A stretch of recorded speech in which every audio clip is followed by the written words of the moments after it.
Assalamualaikum warahmatullahi wabarakatuh. Waalaikumsalam warahmatullahi wabarakatuh. Alhamdulillahi wahdah, sadaqa wa'dah, wa nasara abdah, wa a'azza jundah. Wassalatu wassalamu ala man la nabiyya ba'dah, wa ala alihi wa sahbihi wa mawalah. La hawla wa la quwwata illa billah, amma ba'du. Saudara-saudara kaum muslimin rahimakumullah. Seperti kita maklum bahwa Allah Subhanahu wa taala menciptakan manusia dan jin untuk melaksanakan ibadah kepadanya. Manusia yang ingkar terhadap perintah ini dinamakan dengan orang-orang kafir. Sedangkan jin yang mengingkari perintah ini dinamakan dengan setan atau syaitan dalam bahasa Qur'annya. Kemudian dalam perkembangannya, jin-jin yang kafir yang dinamakan setan ini bersekongkol dan menjadi bala tentaranya iblis untuk menggelincirkan manusia dengan berbagai macam cara dan jalan dari hal-hal yang diridhoi oleh Allah Subhanahu wa taala. Adapun yang namanya iblis pada hakikatnya cuma satu saja, yaitu yang ingkar kepada perintah Allah untuk sujud kepada Nabi Adam alaihi salam.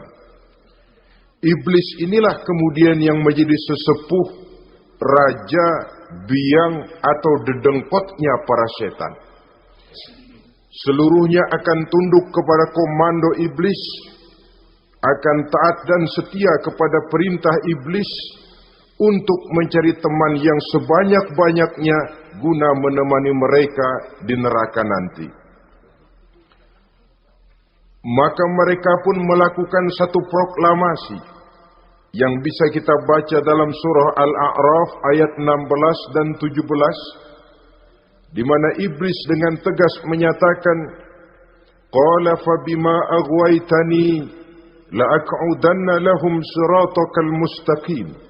Wahai Allah, kata iblis, dari sebab engkau telah menghukum saya, dari sebab engkau telah mengusir saya dari surga, maka saya berjanji akan menipu, akan menggelincirkan mereka, Adam dan keturunannya, dari jalanmu yang lurus. Apa jalan yang lurus? Tidak lain Islam ini. Dengan segala cara dan jalan, iblis dan bala tentaranya akan berusaha menggelincirkan manusia dari jalan yang lurus. Caranya bagaimana? Ayat ke-17 menjawab, "Tsumma la'atiyannahum min ba'di aydihim." Akan kami datangi mereka, akan kami goda mereka dari arah sebelah depan. Kalau cara itu tidak kena, wa min khalfihim, kami goda mereka dari sebelah belakang. Andai kata cara itu pun tidak mempan, wa an aimanihim, dari arah sebelah kanan. Kalaupun itu gagal, wa an syama'ilihim, kami akan datang dari arah sebelah kiri. Pendeknya dari 4 penjuru angin, iblis dan seluruh bala tentaranya yang bernama setan belum akan puas sebelum kita tergelincir dari jalan yang lurus yang diridhoi oleh Allah Subhanahu wa taala. Sebagian ahli tafsir menjelaskan bahwa jika iblis menggoda dari arah depan, yang dimaksud dari depan ini adalah dunia. Sehingga manusia menjadikan dunia sebagai tujuan akhir dari seluruh kegiatan hidupnya. Ia pergi pagi, pulang sore, peras keringat, banting tulang, tidak ada yang dikejar kecuali dunia dan cuma untuk kepentingan dunia. Dunia yang membuat orang berpaling daripada akhirat. dunia yang membuat orang lupa kepada tujuan penciptaannya, maka dunia termasuk perangkap iblis. Apa isi dunia? Biasanya yang lazim itu 3 ta itu. Harta, tahta, wanita. Itu yang bikin orang jadi sibuk sampai lupa kepada tujuan penciptaannya. Untuk apa dia diciptakan oleh Allah. Ini wa'an min baini aidihim. Kami goda mereka dari arah depan dengan menyodorkan dunia dalam bentuk yang hijau ranau, dunia dalam bentuk yang manis sehingga mereka tenggelam di dalamnya lalu melupakan akhirat. Kalau cara itu juga tidak kena, wa min khalfihim, kami datang dari sebelah belakang. Kami lupakan mereka kepada akhirat. Itu mah urusan nanti bagaimana saja. Yang penting yang kita hadapi sekarang apa? Dunia, akhirat kita belum tahu dan bahkan belum tentu ada. Yang sudah pasti saja kita garap. Melupakan akhirat. Wa an aimanihim, yang dimaksud dari arah sebelah kanan, iblis dan setan selalu menghalang-halangi manusia untuk berbuat kebaikan. Karena kanan adalah lambang kebajikan. Sedangkan ansama ilihim, kiri adalah lambang kejahatan. Dicegahnya kita berbuat kebajikan dan dibisikannya kita untuk selalu melakukan kejahatan dan kemunkaran. Wala tajidu aktsarahum syakirin, dan akan kamu dapati sedikit sekali di antara manusia yang bersyukur atas nikmat yang telah engkau berikan kepada mereka. Ditanamkan rasa ingkar kepada nikmat. Jika kita tidak kufur iman, dibuatnya kufur nikmat. Mengeluh padahal hidup sudah serba cukup, merasa masih sangat kurang padahal orang lain sudah titik air liurnya melihat keadaan kita. Sedikit sekali di antara mereka yang pandai bersyukur kepada nikmat yang telah engkau berikan itu ya Allah. Jadi untuk ingkar nikmat, bisikan selalu datang dari iblis. Coba lihat itu, temanmu yang tidak pernah sholat rezekinya lancar, kamu berhenti saja sholat. Yang tidak pernah ke masjid pangkatnya naik terus, udah berhenti aja ke masjid. Atau setidak-tidaknya mengeluh dalam hati, Tuhan kayaknya tidak adil, kenapa saya rajin sholat kok rezeki seret bener. Padahal pada dasarnya kalau kita mau berpikir dalam bentuk yang paling mendasar, Allah selalu memberikan yang terbaik untuk kita. Jika begini keadaan kita, inilah yang terbaik buat kita menurut pertimbangan Allah. Jika kita menuntut lebih lagi, mungkin dengan keadaan yang lebih itu kita bisa tergelincir. Dan Allah lebih tahu itu. Sebagai pencipta manusia, Allah lebih tahu tentang kemungkinan-kemungkinan yang bisa didapat dan dicapai oleh manusia. Bahasa ringannya, rezeki lu segini aja deh, lu jadi rajin sholat. Kalau rezeki lu melebihan jadi orang kaya dikit, nanti ngelihat masjid minggir. Allah selalu memberikan yang terbaik kepada kita. Saudara-saudara kaum muslimin, adapun iblis dan setan sudah menyadari betul bahwa iblis dan setan tempatnya di akhirat nanti jelas neraka. Itu mereka sudah sadari betul. Maka yang mereka kepengen sekarang bagaimana mencari teman sebanyak-banyaknya untuk menemani mereka di neraka nanti. Nah inilah yang menyebabkan mereka berjibaku betul. Bahkan ada satu riwayat itu, ada waktu-waktu tertentu di mana para setan ini laporan kepada iblis. Kalau ada yang laporan gagal, bukan main marahnya si iblis ini selaku komandan. Kata setan, Pak, saya gagal menggoda si fulan karena imannya kuat. Goblok kamu. Dengan apa kamu goda dia? Dengan kedudukan. Dia tidak mau. tempuh dengan jalan lain, barangkali dengan harta. Kalau dengan harta tidak bisa, barangkali dengan wanita. Kalau dengan wanita tidak bisa, tempuh segala macam cara. Dan mereka yang laporannya enak, artinya berhasil menggoda banyak orang-orang beriman, itu kondisinya naik. Bahkan mendapat semacam piagam penghargaan sebagai kadar militan daripada iblis. Nah, mereka berusaha dengan segala macam cara mengumpulkan teman sebanyak-banyaknya. Kalau mereka sendiri sudah tahu pasti, sadar nasib saya di akhirat nanti pasti masuk neraka, diazab dan disiksa oleh Allah. Cuma saya begini ini lantaran ulahnya Nabi Adam dulu. Maka anak-anak cucu Nabi Adam harus menjadi teman-teman saya sebanyak-banyaknya guna menemani saya di dalam neraka.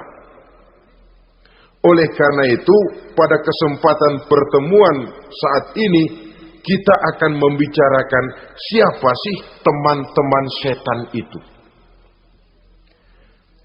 Diriwayatkan dari Wahab bin Munabbih bahwa pada satu hari iblis diperintahkan oleh Allah untuk datang kepada baginda Rasulullah sallallahu alaihi wasallam dan menjawab segala pertanyaan yang diajukan oleh baginda Nabi.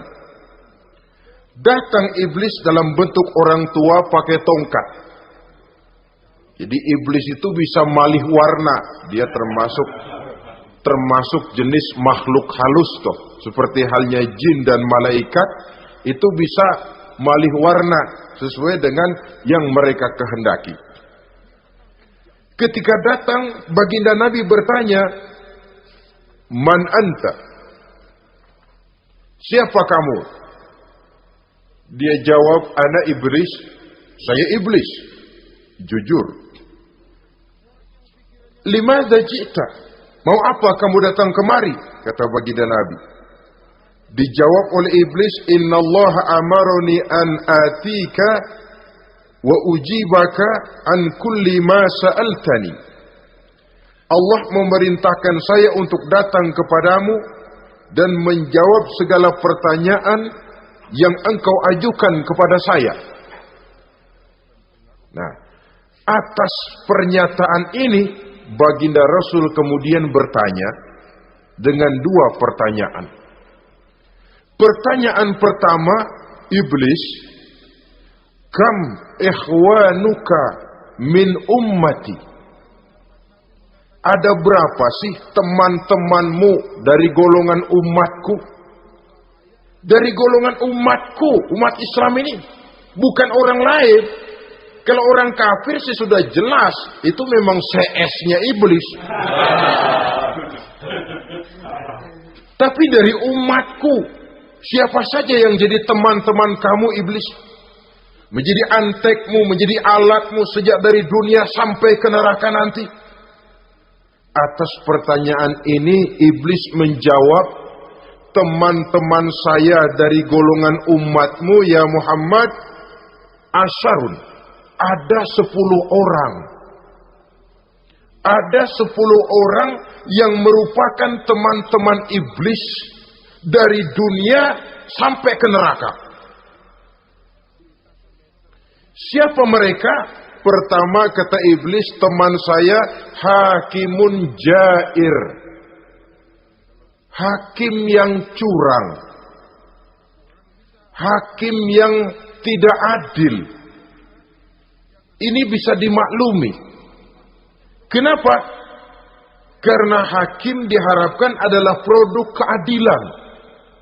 Sehingga orang mengatakan seorang hakim adalah seorang yang meletakkan sebelah kakinya di surga dan sebelah lagi di neraka. Kalau adil dia menghukum, kaki sebelah kanan yang akan menentukannya ke surga. Kalau licik dia menghukum, kaki sebelah kiri yang akan menjerumuskan dia ke dalam neraka. Saudara-saudara kaum muslimin rahimakumullah. Sesungguhnya dalam kehidupan, Kurangnya sandang pangan bukan satunya sebab yang membuat orang menderita. Tidak teraturnya perumahan, kurangnya lapangan kerja bukan satu-satunya yang menyebabkan rakyat menderita. Tapi lukanya rasa keadilan. Tidak tegaknya hukum sebagaimana yang diharapkan. Itu juga bisa menjadi sumber nestapa, bisa menjadi asal dari segala derita.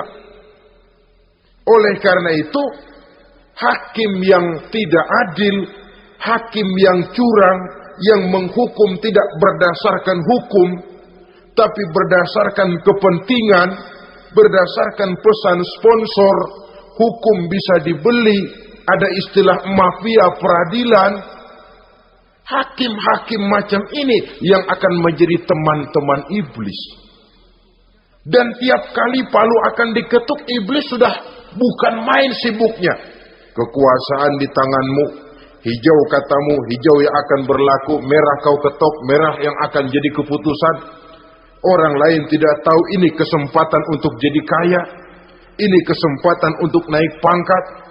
Manipulir hukum tidak ada yang tahu karena orang banyak yang awam dengan hukum. Saudara-saudara kaum muslimin, kalau hukum sudah bisa dibeli, atau kalau hukum cuma untuk orang-orang kecil saja, ada kelompok-kelompok yang kebal hukum, maka akan timbullah kiamat di masyarakat, di mana yang kuat makin kuat, yang lemah selalu menjadi mangsa. Oleh karenanya, hakim yang serong, hakim yang durjana merupakan teman-teman setan, merupakan teman-teman iblis dari dunia sampai ke neraka nanti. Ini yang pertama. Oleh karenanya, pada dasarnya setiap kita adalah hakim untuk keluarga, dalam pergaulan. Hendaklah adil di dalam memutuskan segala sesuatu. Lebih-lebih hakim yang memang menjadi pengayom masyarakat. Bukankah lambang para hakim digambarkan dalam bentuk neraca yang berimbang? Tidak berat ke kiri, tidak juga berat ke kanan. Dalam arti objektif memberikan keputusan sesuai dengan hukum. Sehingga masyarakat terlindungi. Dan hakim yang adil secara praktis adalah musuh daripada setan. Dimanapun setan dan iblis paling gak demen sama hakim yang adil. Itu merupakan musuh besar bagi setan. Yang menyalahkan yang salah, membenarkan yang benar. Walaupun yang salah orang besar, yang benar orang kecil. Dan kita memang oleh baginda Nabi diajarkan satu doa. Allahumma arinal haqqa haqqa warzuqna tiba'ah. Ya Allah, perlihatkan kepada kami bahwa yang benar itu benar. Sebab sering kita lihat yang benar jadi tidak benar. Ini memerlukan kekuatan batin. Yang benar tampakkan kepada kami kebenarannya ya Allah. Sebab sekarang banyak ketidakbenaran yang dikamuflase. Banyak ketidakbenaran yang diberikan lipstick. Sehingga kelihatannya menjadi benar. Ini baik doa ini saya pikir dibaca oleh para hakim. Allahumma arinal haqqa haqqa. Ya Allah, perlihatkan kepada saya bahwa yang benar itu benar. Dan tidak cuma sekedar itu. Warzuqni tiba'ah. Berikan kekuatan kepada saya untuk mengikuti kebenaran itu. Sebab kadang-kadang terjadi juga dia tahu yang benar itu benar. Tapi tidak punya keberanian moral untuk mengatakan bahwa itu benar.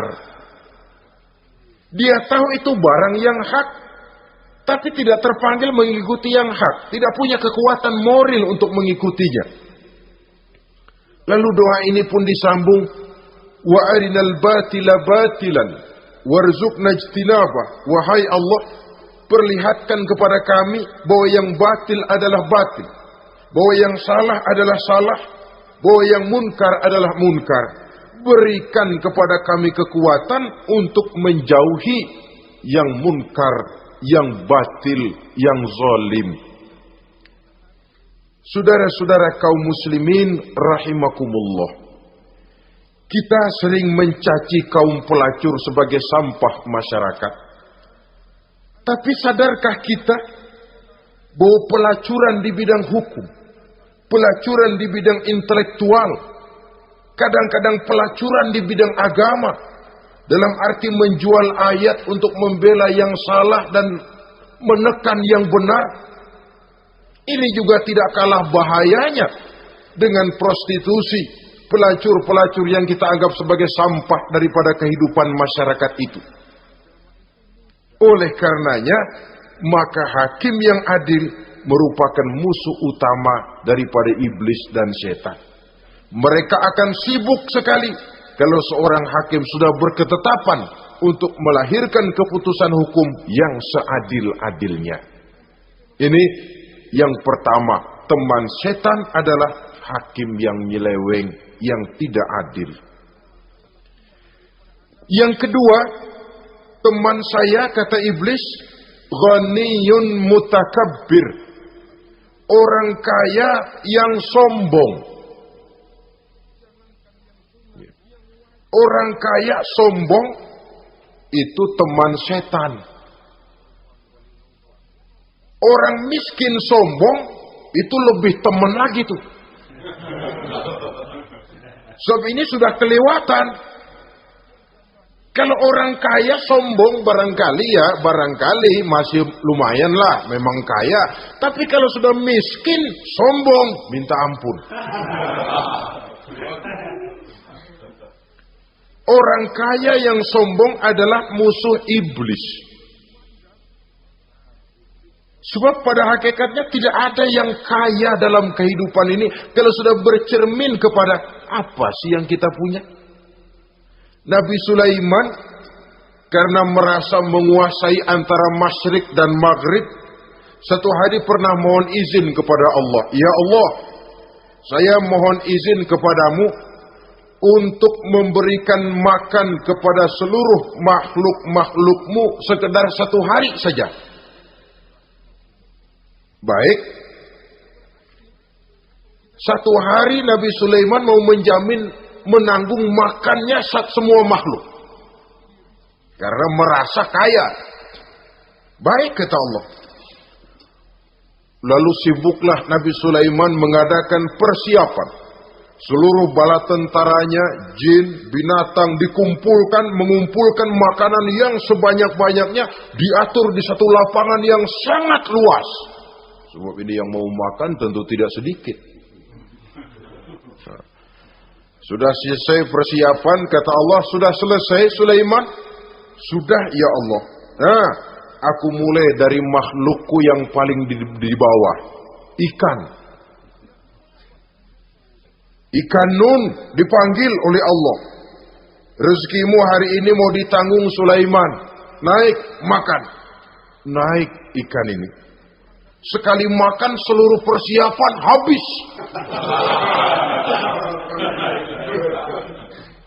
Goleng kepala Nabi Sulaiman, beliau sadar lalu sujud, maha kaya engkau ya Allah. Boro-boro nanggung makanan semua makhluk hidup sehari, ikan satu nggak keurusan. Ini baru sekali makan, bagaimana nambahnya? Jadi apa sih yang kita anggap kaya ini? Maka orang kaya yang sombong pada hakikatnya kacang yang lupa akan kulitnya. Tidak ada yang kita bawa pada saat kita terlahir ke alam ini. Sebagaimana juga tidak ada yang kita bawa pada saat kita meninggalkan alam ini. Harta kita akan pindah nama. Sebab itu yang perlu kita jaga pada hakikatnya tidak lain nilai-nilai iman. Sebab ini yang akan kita bawa. Cuma ironinya, karena iman itu abstrak, bukan benda, orang yang kehilangan iman tidak pernah ribut.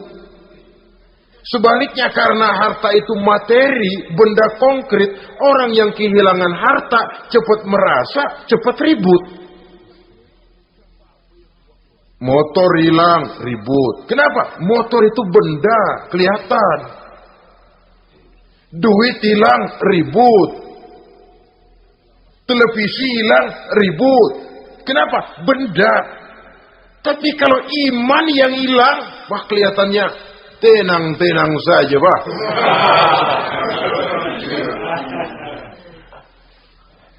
Padahal ini usaha iblis bagaimana orang kehilangan iman, menjadi kafir, masuk grup dia untuk menemani dia di dalam neraka nanti. Dia gelincirkan iman kita, dan kita sering tanpa terasa telah mengalami pergeseran nilai-nilai iman kalau tidak tergusur sama sekali. Cuma saya katakan tadi, oleh karena iman ini bukan benda, orang yang kehilangan iman kurang begitu merasa. Padahal ini yang paling berharga.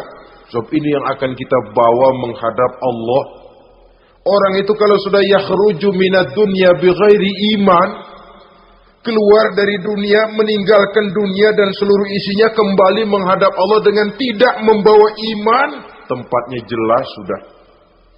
Itu yang paling kita khawatir. Pangkat jelas tidak kita bawa, harta benda akan pindah nama jadi milik ahli waris kita. Tiba-tiba iman yang cuma satu itu tempat kita bergantung, hilang juga dari diri kita. Dengan apa kita mau menghadap Allah? Dan kemalangan apa yang lebih besar dari orang-orang yang telah kehilangan iman pada saat dia menghadap Allah Subhanahu wa ta'ala. Karena itu, saudara-saudara, terutama yang diberikan amanah berupa harta oleh Allah dalam kehidupan ini, bersyukurlah kalau saudara diberikan kepercayaan oleh Allah untuk menyalurkan rezeki kepada orang lain. Seperti keran yang nyimpen air tapi tidak untuk dirinya, disalurkan kepada yang memerlukannya. Rezeki dia cuma lewat tangan saya. Rezeki dia cuma lewat tangan saya.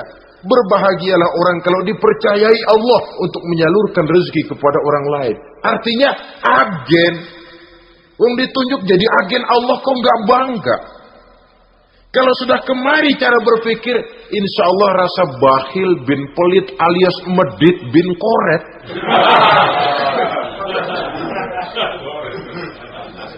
Itu insya Allah nggak ada. Kadang-kadang kita berpikir, yang nyari duit gue setengah mati, lu datang-datang mau minta aja pala lu. Kan itu toh kadang-kadang cara kita berpikir. Ya boleh jadi lalu terasa berat. Tapi kalau kembali kepada kesadaran, barangkali alhamdulillah rezeki dia cuma lewat tangan saya. Kalau saya nggak ngasih dia, barangkali nggak semudah ini saya dapat rezeki. Allah mudahkan rezeki saya karena saya sering membantu orang-orang yang memang memerlukannya. Andai kata saya nggak membantu mereka, belum tentu rezeki selancar ini. Tidak lalu enak aja, peras keringat gua banting tulang, pergi pagi pulang sore, lu datang-datang nada aja. Berbahagialah orang jikalau sekali lagi dia dijadikan agen oleh Allah untuk menyalurkan rezeki kepada mereka yang memang memerlukannya. Kalau tidak ke arah itu kita berpikir, yang timbul bakhil. Bakhil lalu bermegah-megah dengan hartanya, timbul kesombongan. Senang lihat orang susah, lalu dia sendiri dengan hartanya cuma to show only, pameran. Lewat di kampung, senang kalau orang melotot lihat mobilnya yang serba mengkilap, sepatunya yang serba mahal. Senang kalau wah, semua gaya hidupnya serba jet set, wah, wah, wah. Senang betul kalau melihat orang sudah serba bengong melihat keadaan dia. Timbul takaburnya, sombongnya, ngenyek kepada yang lain. Maka orang kaya yang sombong, teman iblis, teman setan. Setan senang betul. Sebaliknya secara praktis, orang kaya yang rendah hati adalah musuh iblis. Saudara-saudara kaum muslimin rahimakumullah. Lain memang. Kalau kita diberikan ilmu di akhirat nanti, pertanyaan cuma satu, ilmumu kau amalkan untuk apa? Kalau kita diberikan umur panjang, pertanyaan akhirat satu saja. Umurmu kau habiskan di mana? Tapi kalau sudah harta diberikan kepada kita, pertanyaan akhirat dua. Min aina iktasabahu wa fima anfaqahu. Hartamu kau dapat dari mana? Kau belanjakan kemana? Depan belakang ditanya. Yang ketiga, teman iblis itu tajirun khain. Pedagang yang berkhianat. Baik kepada sesama teman pedagangnya, karena ingin lebih maju dari yang lain. Terjadi persaingan yang tidak sehat di berbagai bidang bisnis. Ataupun kepada para pembelinya. Dengan mengatakan barang yang baik adalah barang yang tidak baik menjadi baik. Sebab pada dasarnya apabila kaum pengusaha sudah berkhianat akan timbul kegoncangan ekonomi. Dan kegoncangan ekonomi dampaknya adalah melahirkan kelas-kelas kemiskinan. Kemiskinan merupakan satu perangkap iblis. Biasanya orang kalau udah melarat udah dekat banget sama kafir. Kalau tidak dilatar belakangi oleh nilai iman yang kuat. Udah melarat, udah dekat benar dah sama kafir. Apalagi iblis ini menggodanya. Pandai dia. Kepada orang miskin dia datang dengan bujukan materi. Kepada yang cukup hartanya dia datang dengan bisikan lain. Pendeknya iblis dan setan itu kalau ibarat tukang joget, dia ngerti betul irama kendang.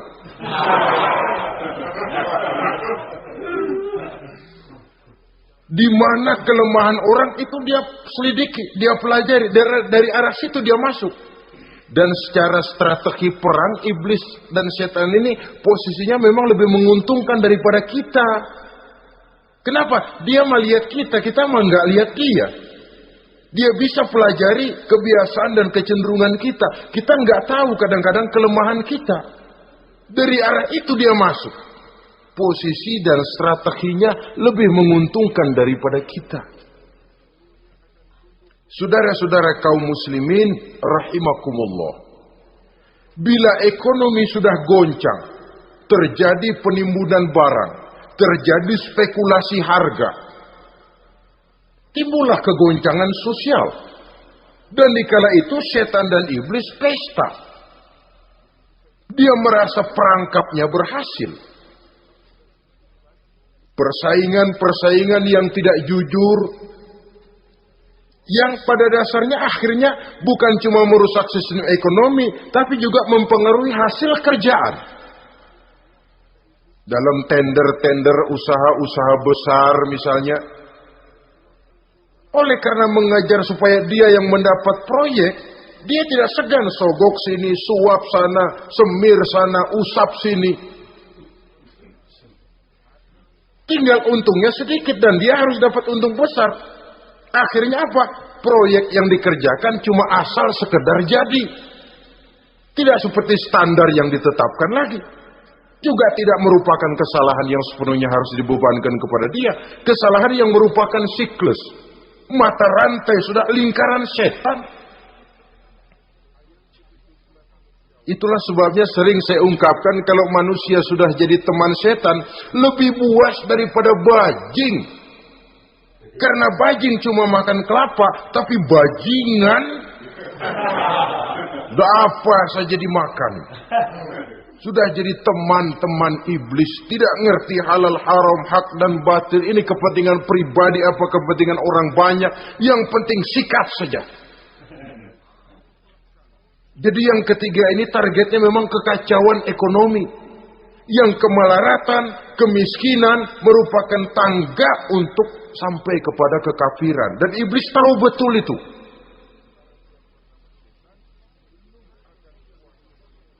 Lain misalnya contoh yang diberikan oleh Rasul. Rasul kan pernah dagang di kala remaja itu. Membawa dagangannya Siti Khadijah. Kain. Beliau dagang kain. Berapa kain ini? Oh, kalau ini saya ambil dari Ibu Khadijah 25 rupiah. Saudara mau beli saya berapa terserah, asal saya ada untungnya. Dan kalau modalnya 25, betul-betul beliau bilang 25. Jujur. Kita kan enggak, udah bohong campur sumpah lagi.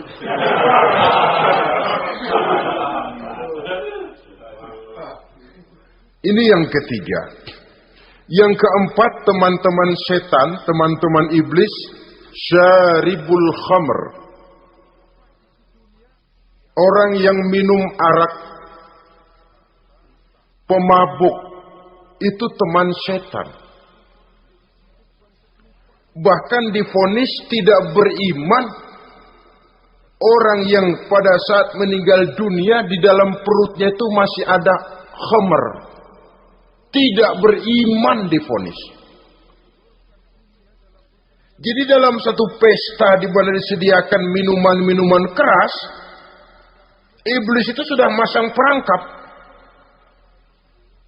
Dan bila minuman itu dihampiri orang, dia mulai senang, wajahnya berseri-seri. Kalau minuman dituang ke gelas, dia tepuk tangan. Bila minuman mulai mengalir ke tenggorokan, dia jijimprakan iblis. Girang bukan main.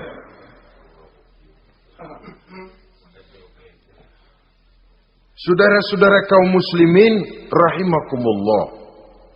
Kenapa pemabuk merupakan teman setan? Karena dalam keadaan mabuk, orang kehilangan daya kontrol. Perbuatannya nyaris tidak terkontrol lagi. Tidak ada rahasia, tidak ada harga diri, tidak ada sifat memelihara, dan itu ciri-ciri daripada iblis. Syaribul khamr. Orang yang suka meminum minuman keras. Itulah sebabnya memang dalam hidup ini kita harus punya filter. Allah selalu menghendaki yang terbaik dan memilihkan yang terbaik untuk kita. Kalau sudah itu minuman yang baik kata Allah, itulah memang yang baik untuk kita. Kalau itu dilarang oleh Allah, itulah memang yang tidak baik untuk kita. Jadi kalau sudah qat'i dalilnya, gak usah buang energi menyelidiki apa manfaatnya.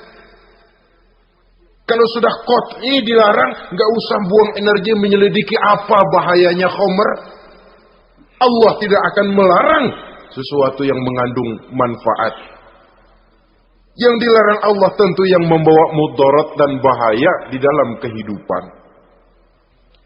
Bukankah sekarang ini minuman keras sudah merupakan penghias pesta? Merupakan kebanggaan di kalangan remaja? Termasuk dalam kata khamr ini ya morfin, ganja, narkotik, dan yang sejenis dengan itu. Orang sudah merasa bangga kalau sudah fly to the sky, membumbung ke angkasa, katanya dunia ini luas, lupa segala macam persoalan. Tapi sampai kapan? Sampai kapan orang merasa membumbung? Sampai kapan orang merasa bisa meninggalkan segala persoalan? Sampai mabuknya selesai. Ya kalau gitu mabuk aja terus. Lalu apa artinya kehidupan ini? Mabuk kan gak ngerugiin orang lain. Kalau saya nyolong kan ngerugiin orang lain. Kalau saya korupsi ngerugiin orang lain. Kalau saya zina jelas ada orang lain yang dirugikan. Tapi minum khamar, siapa yang rugi? Uang-uang saya. Saya beli dengan uang saya, yang minum pun saya. Siapa yang rugi? Saudara, ini pemikiran sepihak namanya. Pertama jelas merugikan diri sendiri. Kesehatan terganggu, pertumbuhan IQ, ya, daya pikir jadi jumud bin beku. Tidak ada idealisme ke arah depan. Yang ada ya, yang dipikirkan ya, yang di depan hidungnya saja. Dan konon itu pada mulanya memang orang kan sifatnya cuma ingin tahu. Nyobain ketagihan. Ya kalau orang tuanya masuk golongan have, mampu. Ya, kalau orang tuanya termasuk ekonomi lemah. Sedangkan kecanduan hal yang tidak bisa ditangguhkan. Orang yang sudah kecanduan minuman keras, Sekali dia tidak minum, sudah bukan main rasanya. Orang yang sudah biasa minum ganja, morfin, narkotik, satu kali dia tidak bertemu itu, sudah nggak keruan rasa. Orang tuanya tidak mampu, kenapa lalu nggak ngelamun yang negatif? Ya kalau dia keluarga have, orang tuanya masih ngelarang, dia bisa jual hal lain di rumahnya yang ada harganya. Tip deka itu, video kah itu, mobil kah digade dulu. Kalau di kampung, anak-anak muda yang menengah ke bawah, kenapa enggak ayam orang disamber?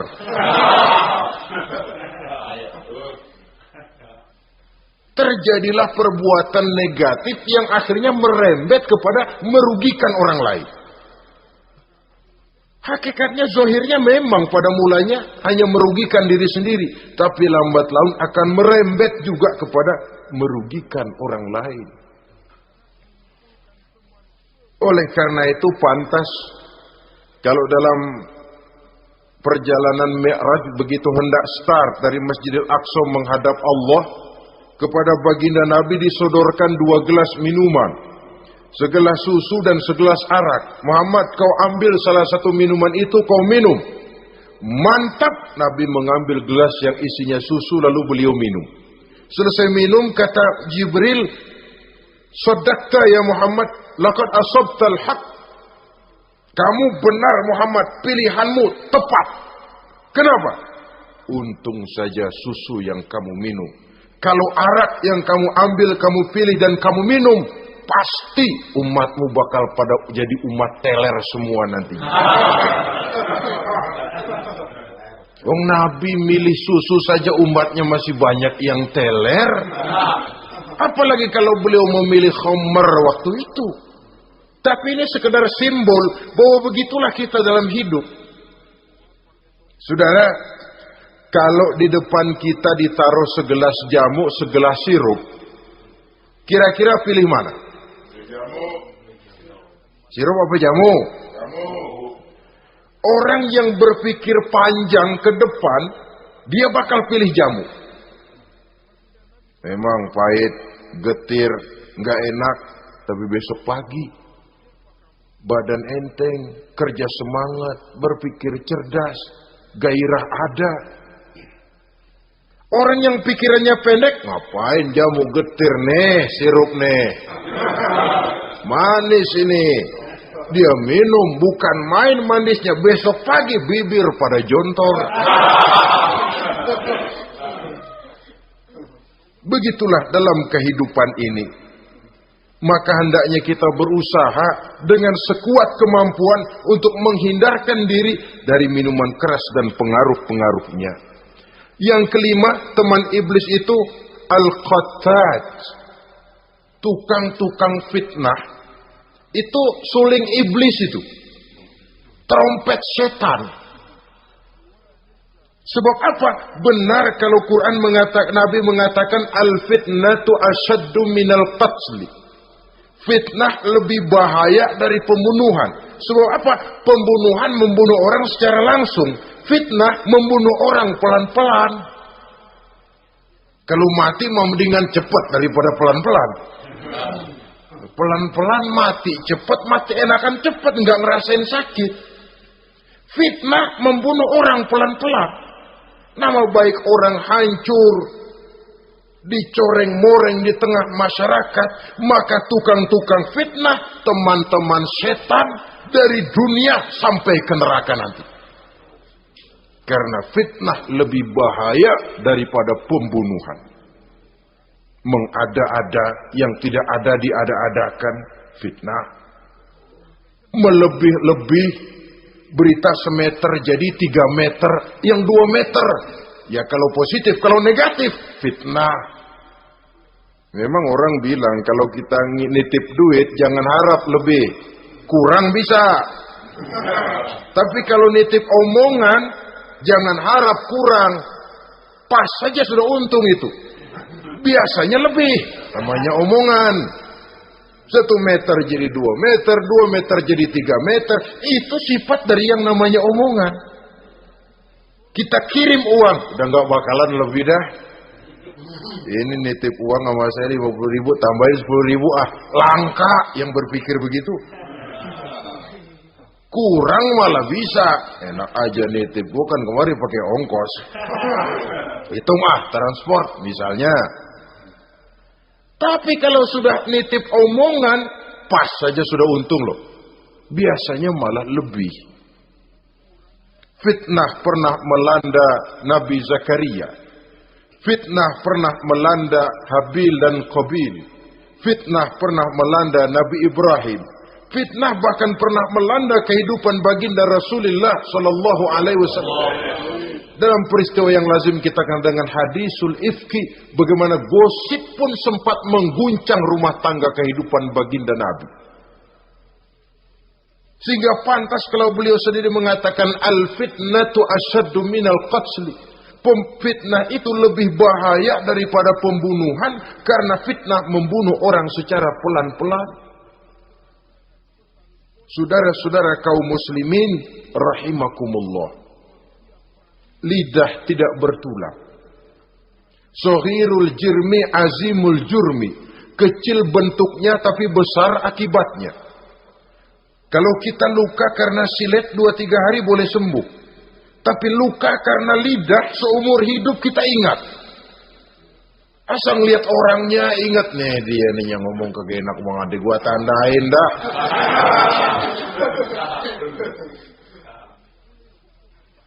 Itulah sebabnya pepatah bilang salamatul insan fi hifzil lisan. Orang akan selamat jikalau dia pandai menjaga lidahnya. Saudara-saudara kaum muslimin, yang keenam, teman setan sahibur riya. Orang yang riya, beramal cuma to show only, supaya ingin dipuji orang, ingin dilihat orang, riya namanya. Tidak ada ikhlas, sebab kata Imam Ghazali, an-nasu kulluhum niyamun illal alimun, wal alimuna an-nasu kulluhum mauta illal alimun. والعالمون نيام إلا العاملون والعاملون مغترون إلى المخلصون.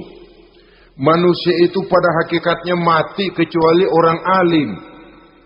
Orang alim sekalipun hidup hakikatnya adalah tidur kecuali orang yang mengamalkan ilmunya. Dan orang yang mengamalkan ilmunya banyak yang tertipu kecuali orang yang ikhlas.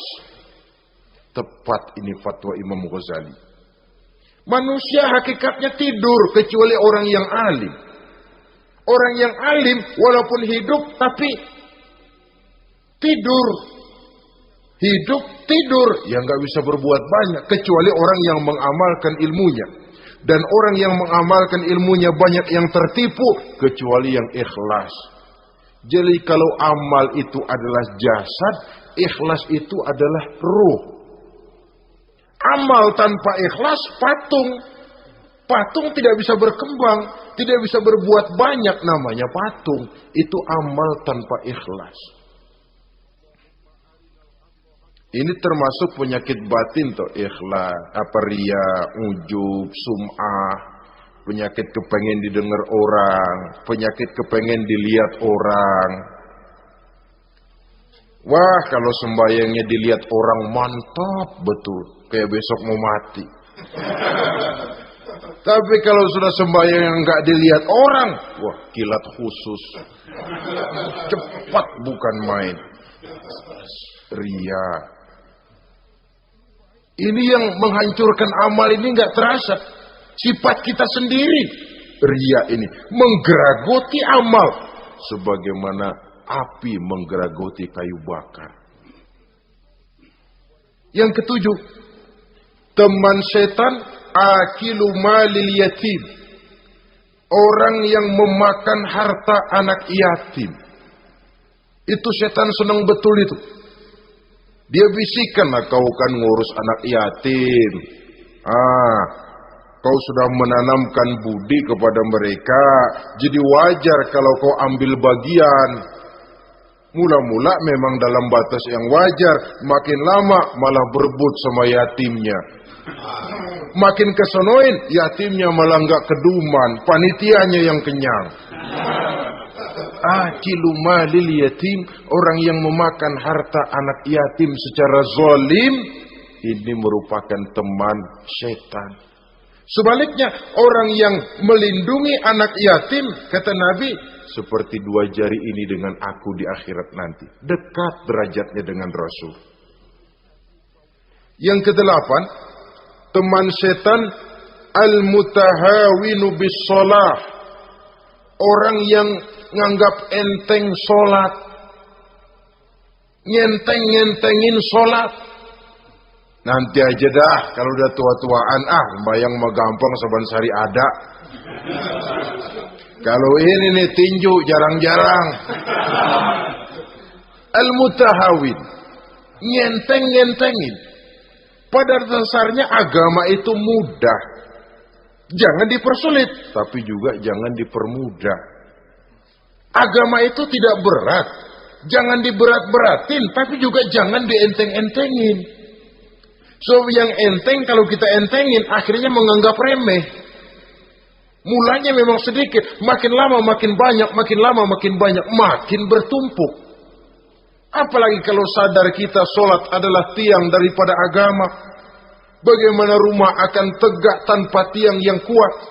Bagaimana agama akan tegak dalam diri seseorang kalau sholatnya dia enteng-entengi? Jangankan yang sunnah, yang wajib saja. Kadang-kadang tutup lubang gali lubang. Padahal itu merupakan tiang pokok. Rumah itu untuk kuat harus ada tiang-tiang tambahan. Tiang tambahan ini ya nawafil, ya rawatib, solat-solat sunnah itu. Itu untuk menjaga stabilitas temperatur batin kita kepada Allah. Al-mutahawinu bis shalah. Jadi kalau sudah masuk waktu, beduk misalnya berbunyi, azan berkumandang, iblis mulai menyebar bala tentaranya. Pasukan, siap.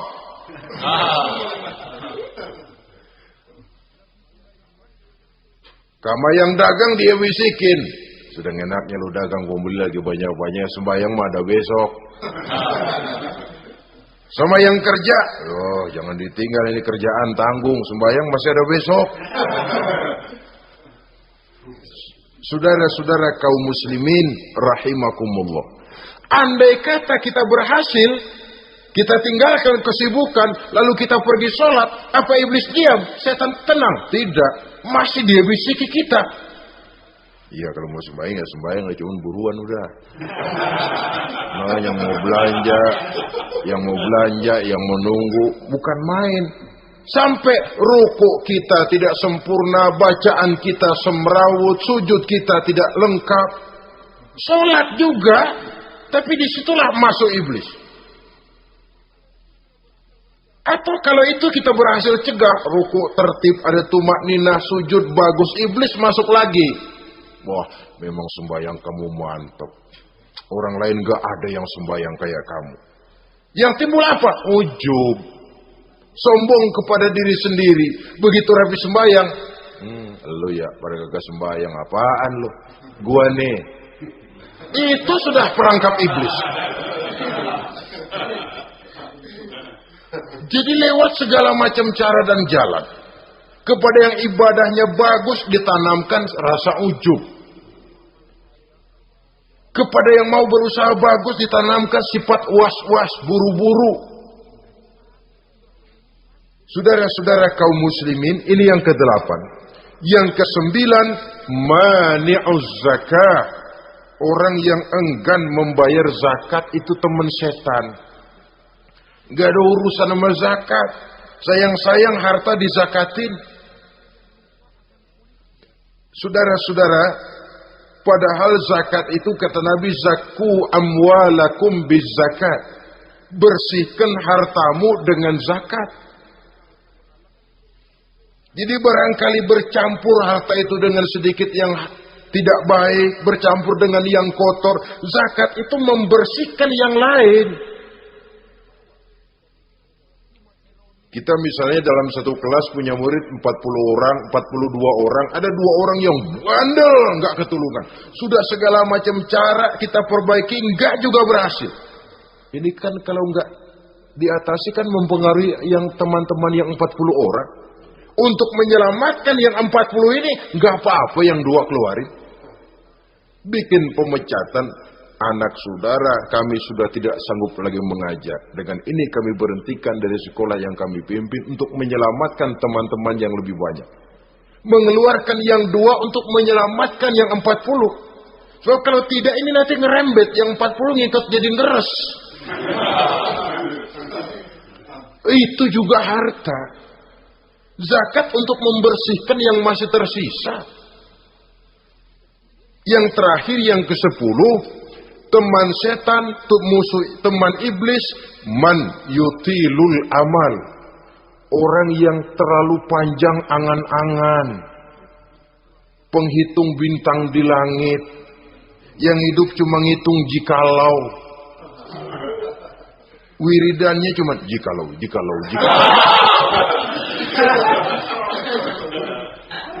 Tidak pernah mau berbuat, cuma angan-angan kelewat panjang.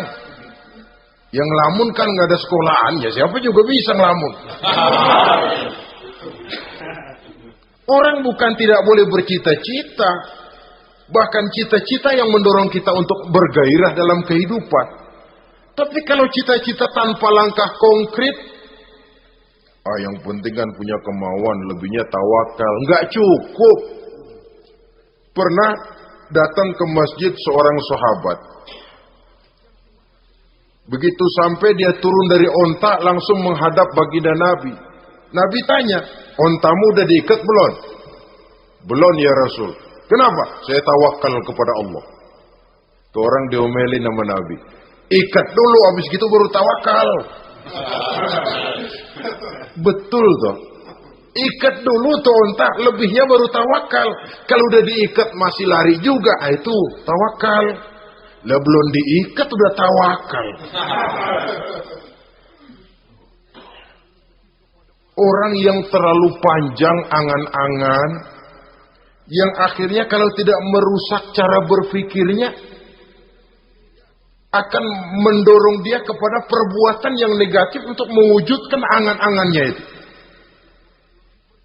Macam misalnya ya, pakaian kepengen bagus, harta mau banyak, usaha ogah, kerja capek sedikit tidak mau, kepengen seperti orang-orang, lalu ngelamun. Kalau tidak jadi gila, ya merusak perbuatannya. Kan berapa banyak orang yang kepengen kaya gagal lalu jadi sableng. Kertas koran ditumpukin, dikantongin, dia kira gepokan duit. Hawanya duit udah banyak aja. Tulul aman, terlalu panjang angan-angan. Nah, saudara-saudara, kalau kita sudah tahu itulah teman-teman setan, teman-teman iblis, mari kita berusaha jangan termasuk salah satu di antara 10 orang yang menjadi teman-teman iblis ini. Lalu cara untuk mengatasinya bagaimana? Imam Al-Ghazali rahimahullah memberikan tuntunan. Pertama, untuk mengatasi perangkap setan, jangan sampai kita termasuk salah satu teman setan, zikrullah. Banyak ingat kepada Allah. Sebab Nabi bersabda, inna zikrullahi ta'ala fi janbi syaitan kal akillati fi janbi ibni Adam. Sesungguhnya zikrullah, zikir kepada Allah itu dapat menyakiti setan sebagaimana penyakit menyakiti lambung anak Adam. Jadi setan itu akan kurus kalau kita hantam pakai zikrullah. Setan tidak berdaya, lemah kalau kita hantam pakai zikrullah. Ingat Allah, selalu merasakan kehadiran Allah dekat dalam hidup. Itu senjata pertama. Dengan zikrullah, setan kurus. Kalau udah kurus, ya lemas, nggak berdaya ngadepin kita. Tapi kalau nafsu yang kita ikutin, kita umpanin tuh setan.